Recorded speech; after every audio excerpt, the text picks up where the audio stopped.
short answer passages are opportunities for you to show that you know how to comprehend, know how to pick the key points, and know why those points are there. So we're going to spend some time getting to know what these passages are, what are some things that you need to keep in mind, and how you can best approach these passages to position yourself for success on the GRE. Hey everyone, welcome to the GRE HowTo Series, where we make studying for the GRE a lot more tolerable, and I am so excited to give you the first GRE HowTo Series video of 2022. Wow, we're here, we made it, and you know what? I have heard you loud and clear. You want more verbal videos, and that is what we're going to be focusing on for this season. So if you have any other specific questions that you want to hear about, let me know in the comments below, because my content is directed by you, and I really only want to create GRE content that you want. Otherwise, we're going to talk about more God goals and grad school things and beyond. So without further ado, let's talk about the short passages. This is one of the most frequent types of questions that you're going to see in the verbal section of the GRE, and I want to make sure that you know what to expect when you are diving in.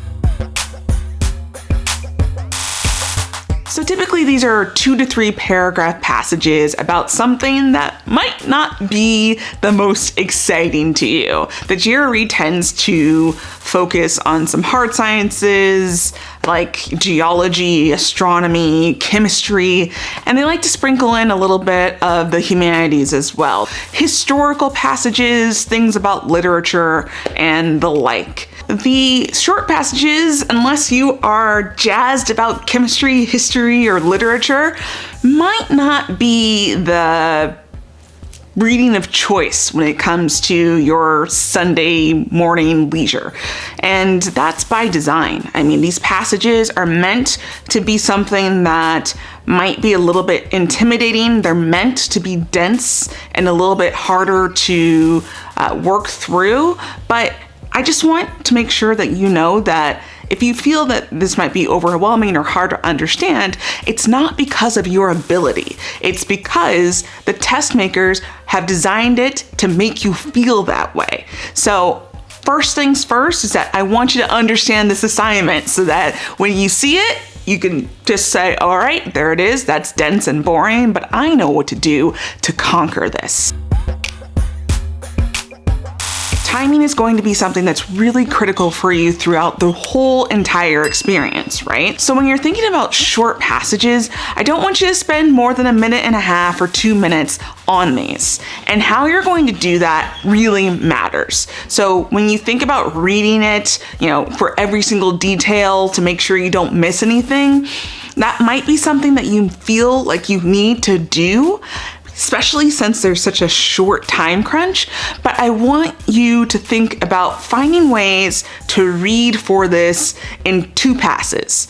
The first pass, I want you to focus on the big points. Try to figure out why the paragraph exists and make sure that you write down some of the key points. Something that I've seen is not only do you write the key points, but you write where you saw it. So if you see it in paragraph 1, great. But if you see it in paragraph 2 in the middle, write paragraph 2 middle, or paragraph 3 top, so you know exactly where to go back to when that question may ask you about it.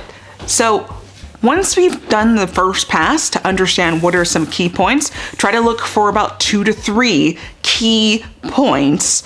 Then we're going to read in a little bit more detail. Now, you already have the lay of the land for the passage, right? So now we want to see what is undergirding this passage. What are some things that the author is talking about to support the point?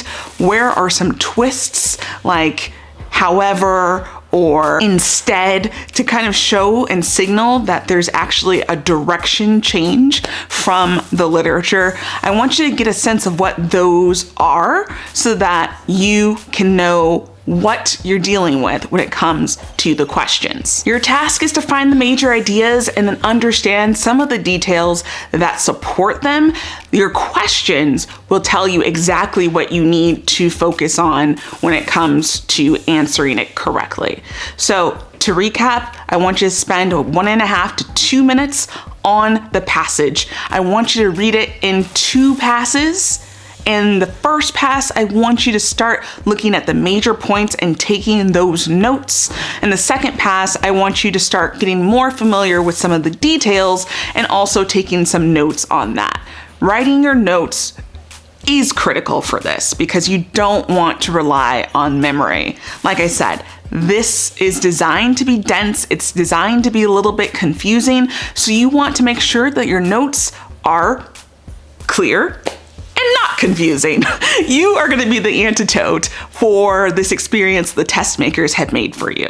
Now, in the next video, we're going to go over the types of questions to expect in short passages. So if you're really excited for that, like this video so I know that this is the kind of content that you want to see. If this was valuable to you, please share it with a friend, and I can't wait to see you next time. Stay brilliant.